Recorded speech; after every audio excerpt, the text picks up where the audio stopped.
we can spend some time. We can prepare a small program. We can write small code, either it is JSON or YAML. So whenever we got any such type of requirement, instead of going to S3 and do all the things, you simply go and deploy the script you already prepared. Okay. Even if you take shell script also, the mechanism is you need to execute 10 commands. You need to execute 10 commands. So if it is a manual, execute first command, execute second command, execute third command. But you can put all the commands in a single file, and you can give file extension as .ss and all. So then you can run that file. So then what happened? Whatever the commands you placed inside that file, it execute one by one. Correct. So tomorrow again I want to execute 10 commands. We have the file, copy the file, run it. In another server, we want to execute 10 commands, copy the file, run it. So similar way, to automate the things, we can use this cloud formation. Okay. So at enterprise level, yes, organization prefer to go with this cloud formation. But however, see, we first need to know the manual process. Without knowing manual process, can you automate it? No, right? Okay. So you first need to know the manual process. Once you know the manual process, then you can automate it by using cloud formation.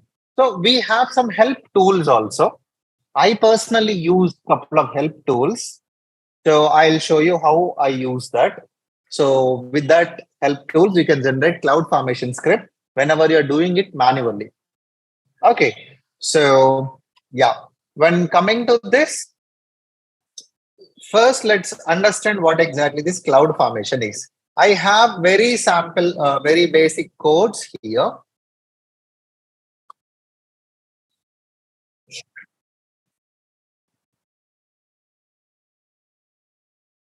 Okay, so I have very basic codes.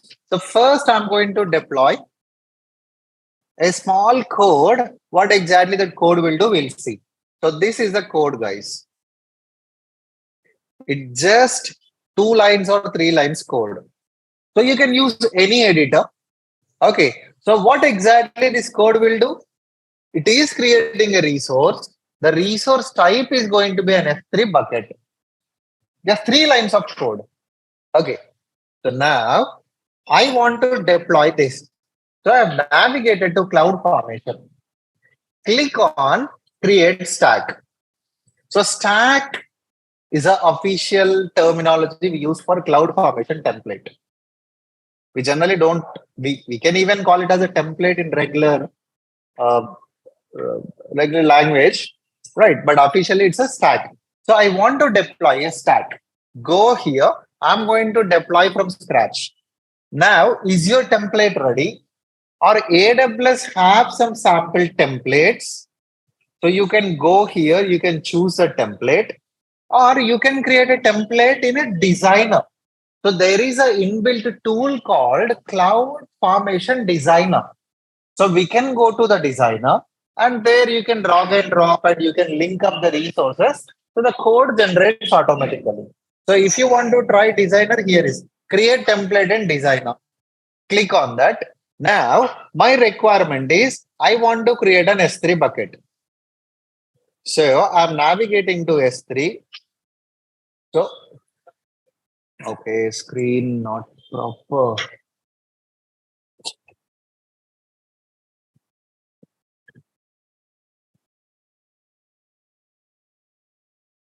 No, it's okay. It's problem with the laptop only, right? Wait, I'll turn off it and time it on.